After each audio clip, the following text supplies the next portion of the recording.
খবরটা কি জানতেন আপনারা?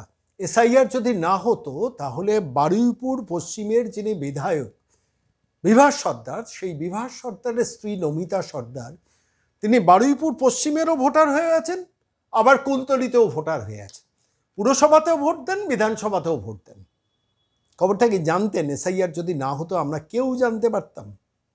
সম্প্রতি শুভেন্দু অধিকারী তার এক্স হ্যান্ডলে এই পোস্টটা করেছেন। পোস্টটা করার ফলে আমরা জানতে পারলাম যে বারুইপুর পশ্চিমের বিধায়ক বিভাস সর্দারের স্ত্রী, তার নাম নমিতা সর্দার, তিনি আবার ঘটনাচক্রের 7 নম্বর ওয়ার্ডের কাউন্সিলর। ভাবুন, একজন নির্বাচিত জনপ্রতিনিধি স্বামী, তার স্ত্রী আবার নির্বাচিত জনপ্রতিনিধি, তিনি আবার বারুইপুর পশ্চিমে বুথ নম্বর 145, 538-এ নাম তুলে রেখেছেন। আবার ওদিকে কুলতলিতে বাপের বাড়ির ঠিকানায় বাবা শচীন্দ্রনাথ নস্কর দিয়ে নাম তুলে রেখেছেন বুথ নাম্বার 120, সিরিয়াল নাম্বার 262। দুটোই এপিক কার্ড আলাদা আলাদা। একটা এপিক কার্ড হচ্ছে TYK0475... আরেকটা এপিক কার্ড যেটা কুলতলিতে এপিক কার্ড আছে সেটা হচ্ছে DYQ2180... সামথিং। আমার প্রশ্নটা হচ্ছে, এসআইআর এর বিরোধিতা তৃণমূল কি এমনি এমনি করছে? এসআইআর হতে দেবো না এমনি এমনি বলছে? অর্থাৎ নিজের দলের লোকেদেরও বাপের বাড়ির ঠিকানায়, শ্বশুর বাড়ির ঠিকানায় নাম তুলে রাখার অধিকার তৃণমূল কংগ্রেসের আছে। শুধু বাংলাদেশি মুসলিম ঢোকানো নয়, শুধু রোহিঙ্গা ঢোকানো নয়, পূর্ববঙ্গ থেকে অবৈধ অনুপ্রবেশকারীরা এই পশ্চিমবঙ্গে আসছে, তারা বিভিন্ন ভাতার জন্য অ্যাপ্লাই করছে, ব্যাংক অ্যাকাউন্ট খুলছে, বাবা ভাড়া নিচ্ছেন, নিয়ে আবার ওপার বাংলায় গিয়ে বসবাস করছেন, ভোট দিচ্ছেন, এখানেও ভোটার লিস্টের নাম ঢুকে বসে আছে। এই নামগুলো বাদ দেওয়ার জন্যই তো স্পেশাল ইন্টেন্সিভ রিভিশন। আমার চাকরি খেতে দেব না বাংলাদেশি অবৈধ মুসলিম অনুপ্রবেশকারীদের, এটা তো বেসিক থিওরি। আমার চাকরি খেতে দেব না অবৈধ রোহিঙ্গা অনুপ্রবেশকারীদের, আমার ব্যবসা খেতে দেব না, আমার ব্যবসার অর্থ টেনে নিয়ে যেতে দেব না, আমার জমির ভাগ তাদের দেব না, আমার রেশন তাদের দেব না, আমার বিভিন্ন সুযোগ সুবিধে যেগুলো একটা রাষ্ট্র দেয় সেই রাষ্ট্রের সুযোগ সুবিধেগুলো বাংলাদেশি অবৈধ মুসলিম অনুপ্রবেশকারীদের দেব না এবং রোহিঙ্গাদের দেব না। এটাই তো এসআইআর বেসিক থিম। সেই এসআইআর এর বিরোধিতা করছেন এই পিসি ভাইপো তোলাবাজ কোম্পানিটা একটি কারণে, এবং তার কারণ হচ্ছে যে এই অবৈধ ভোটারদের দিয়ে তাদের ভোটের সাম্রাজ্যটা বেঁচে আছে। এটা তো গেল তাদের ভোটের সাম্রাজ্য বেঁচে থাকে, কিন্তু মানুষের অধিকারগুলো কিভাবে খর্ব হচ্ছে বলুন?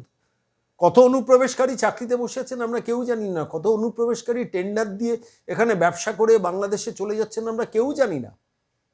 এবং তাদের জন্যই 72টা আউটপোস্টে মমতা বন্দ্যোপাধ্যায় জমি দেননি বর্ডার সিকিউরিটি ফোর্সকে, দিনের পর দিন বলার পরে আজকে 101 কোটির ওপর যে রেশন কার্ড বাতিল হলো, কারা খেয়ে গেল? ভূতের চাল ডাল তেল রেশনের কেন্দ্রীয় সরকারের দেওয়া 145 টাকা মাসে ভর্তুকি কারা খেয়ে গেল?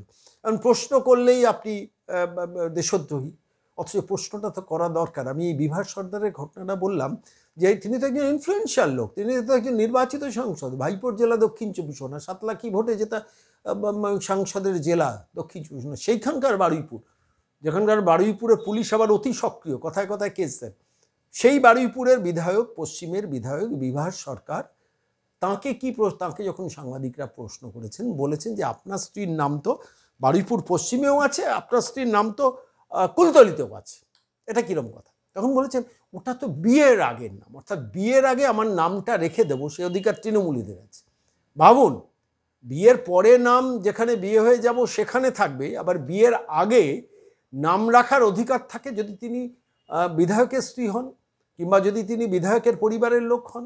বলেছেন লজিকটা চিন্তা করুন, আর্গুমেন্ট আমি খালি ভাবছি, আর্গুমেন্টটা বলছেন যে আরে ওটা তো বিয়ের আগের নাম। আরে বিয়ের আগের নাম ভোটটা দিতে যান তো, নাকি সে ভোটটা দিতে যান না, তাহলে রেখেছেন কেন? তাহলে নামটা কাটাননি কেন? নামটা কাটার দায়িত্ব তো আপনার। এদিকে আবার সম্ভবত বারুইপুরের বিধায়ক, আমাদের সম্মানীয় স্পিকার বিমান বন্দ্যোপাধ্যায়, তিনি আবার একটা অদ্ভুত যুক্তি দিচ্ছেন। তিনি বলেছেন ওটা তো নির্বাচন কমিশনের দায়, মানে আমি চুরি করব, তুমি কেন পাহারা দাওনি? আমি 2 জায়গায় নাম তুলে রাখবো, তুমি কেন ভোটার লিস্টের নামটা বাদ দাওনি? তোমার কাজ। আর নির্বাচন কমিশন যখন এসআইআর করতে যাবে তখন আদা জল খেয়ে নামবো বিরোধিতা করার জন্য। আমি বাংলার মানুষকে বলছি, বারুইপুরের মানুষ ভাবুন, বারুইপুর পশ্চিমের মানুষ বলুন, যে আপনার বারুইপুর পশ্চিমের 7 নম্বর ওয়ার্ডের কাউন্সিলর কুলতলিতে নাম তুলে রাখার অধিকার তাকে কে দিয়েছে? ইমিডিয়েটলি তো তার বিরুদ্ধে এফআইআর হওয়া উচিত। 2টো জায়গায় প্রশান্ত কিশোরের ব্যাপারে যদি 2টো জায়গায় নাম তোলার জন্য এফআইআর হয়, এফআইআর হয় বলতে নির্বাচন কমিশন তাকে শোকজ করে এবং তার ভিত্তিতে এফআইআর করে প্রশান্ত কিশোরকে জেলে পড়ার যথেষ্ট লজিক্যাল গ্রাউন্ড রয়েছে, তাহলে একজন নির্বাচিত জনপ্রতিনিধি তিনি 7 নম্বর ওয়ার্ডে যেভাবেই জিতে থাকুন, আমি তাই সেই তর্কে যাচ্ছি। 7 নম্বর ওয়ার্ডে বিধায়কের স্ত্রী হিসেবে তিনি সেখানে নাম তুলে রেখেছেন বারুইপুর পশ্চিমে এবং সিরিয়াল নাম্বারটা প্রকাশ এসছে বুথ নাম্বার 145-এ 538, আবার বুথ নাম্বার কুলতলিতে গিয়ে সেটা বুথ নাম্বার 120-তে সিরিয়াল নাম্বার 262। ভাইপো এদের জন্যই তো লড়ছেন, এই যে গলার শিরাটা ফুলিয়ে এদার ওদার দেখে নেবো ল্যাম্প পোস্টে বেঁধে রেখে দেবো বলছেন না, বলার কারণটা হচ্ছে এটা, সেটা হচ্ছে এই নিজের দলের নেতা নেত্রীদেরও নাম 2-3টে জায়গায় তুলে বসে রেখেছেন। আর এরপরে আছে বাংলাদেশি অনুপ্রবেশকারী, গোসাবাদে দেখিয়েছিলাম আপনাদের যে 3557 না 58টা ভুয়ো বার্থ সার্টিফিকেট একটা পঞ্চায়েত থেকে ইস্যুড হয়েছে। আমি যখন প্রশ্ন করেছিলাম পুলিশ কিছু জানতো না, পুলিশ থেকে টাং হয়ে আমাকে একটা চিঠি পাঠিয়েছেন, you are hereby asked to appear before me otherwise will be arrested, ধমকি দিয়েছিলেন। অর্থাৎ 3557টা ভুয়ো বার্থ সার্টিফিকেট বেরোবে একটা পঞ্চায়েত থেকে, পুলিশ প্রশাসন অ্যাডমিনিস্ট্রেশন কিছু জানতো না, এটা আমাকে ধরে নিতে হবে এবং এটা নিয়ে প্রশ্ন করলে পুলিশ গ্রেফতারির ভয় দেখে আমাকে ডেকে পাঠাবে। কোন জঙ্গলের রাজত্বে বাংলা চলছে? প্রশ্ন করবেন না আপনারা, প্রশ্ন করা ভুলে গেছে তো এর দেশের তথাকথিত নতজানু হওয়া সাংবাদিকরা, কিন্তু আমরা তো আছি প্রশ্ন করার জন্য। আমরা ছোট ছোট ডিজিটাল প্ল্যাটফর্মে আমরা আছি প্রশ্ন করার জন্য, আপনার প্রশ্ন করার জন্য। কেন দেখুন, আমি একটা কথা আবারও বিশ্বাস করি, বারবার বিশ্বাস করি, পশ্চিমবঙ্গের অর্থনীতি ভেঙে তছনছ হয়ে গেছে, ধ্বংস হয়ে গেছে এবং এই ধ্বংস হয়ে যাওয়ার পেছনের কারণ হচ্ছে অবৈধ অনুপ্রবেশকারী। যত নামই বাদ যাক, তারা তো এতদিন চাল ডাল তেল রেশনে খেত, আমার আপনার জমিতে গিয়ে ভোগ দখল করতো, আপনার বিভিন্ন ধরনের অধিকারগুলোকে তারা হরণ করত, তারা ব্যাংকে অ্যাকাউন্ট খুলে বসে থাকতো, বিভিন্ন ধরনের ভাতা টাতা তারা আদায় করে নিয়ে যেত, এখানে নির্বাচনে এসে ভোটটা দিয়ে যেত, আর তারা যদি ভোট নাও দিত তাদের হয়ে কেউ ভোটটা দিত। এদের জন্যই লড়াই করছে এই তোলাবাজ দলটা, তোলাবাজ পরিবারটা এবং তোলাবাজ সরকারটা, নবান্নে যেটা 14 তলায় বসে আছেন। তাড়াবেন কিনা 2026-এ ভাবুন, তা নাহলে কিন্তু এই প্রবণতা বাড়বে।